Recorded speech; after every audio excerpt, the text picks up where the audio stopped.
So who am I talking to? This is John from San Francisco. Okay, and why are you here? Well, I support the secular movement in the country, the growing movement. It's great to be here and see all these like-minded people here.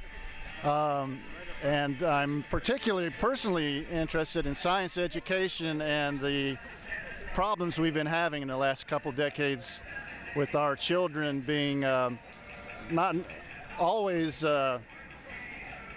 taught the wrong things, but it seems not to be a very high priority in our education. So that's my personal motive here.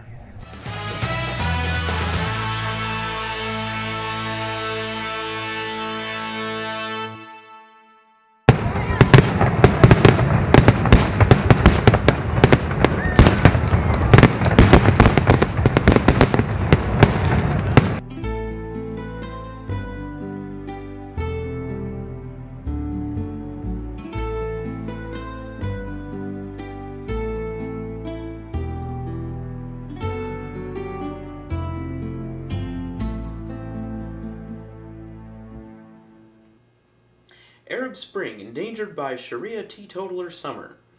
Hundreds of Salafi Islamists threw rocks and gasoline bombs at shops, restaurants, and bars in Jenuba, Tunisia. Most were in hiding or in jail before the 2011 uprising that ousted Tunisian President Ben Ali. They're out now, demanding that Tunisia should not be run by its new and fragile democracy, but by strict Islamic law. The moderate Islamist group Ennahda won Tunisia's first elections after the Arab Spring uprisings and has promised not to ban alcohol, impose the veil, or impose Sharia law. This is the second and more violent attack on alcohol vendors by Salafi Islamists who adhere to what Reuters is calling a, quote, puritanical interpretation of Islam. The most divisive issue in Tunisia, one of the most secular governments in the Arab world, is the struggle by religion for political influence. As Molotov cocktails blow up alcoholic cocktails, the secular elite squirms and their power base erodes. Medical conscientious objection. I will not give you emergency contraceptives. It goes against my beliefs, an ER doctor allegedly told a 24-year-old female rape victim in Oklahoma recently, forcing her to go to another hospital. Although she did end up getting what she needed, it is important to note that the medication loses efficacy if not administered immediately. This action is legal under Oklahoma's Conscience Clause, which allows conscientious objection in providing medical care, if it is contrary to a provider's religious beliefs. Similar laws are passing in many U.S. states. The clause covers pharmacists who won't fill prescriptions for RU-486, the abortion pill, or stock the emergency contraceptive known as Plan B. Some parents seek exemptions from state laws mandating childhood immunizations because of religious or personal convictions. How conscientious objection will play out in medical science is open to speculation. Will doctors who espouse creationism refuse gene therapies? Will epidemiologists refuse to treat based on moral beliefs about behaviors that might result in socially stigmatized diseases like AIDS? Political football fight over gay clubs in schools.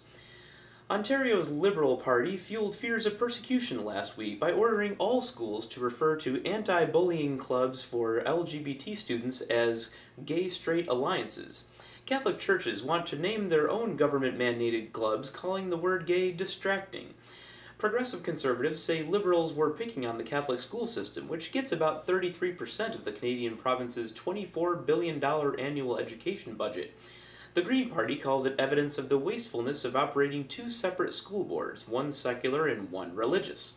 This absolutely is an example of how dangerous it is when you start funding one religion at the exclusion of all others, said party leader Mike Schreiner.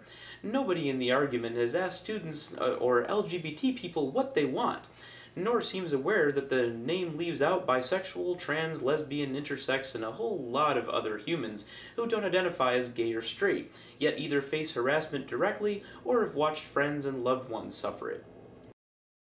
Atheist Roundtable, a gathering place for rational people.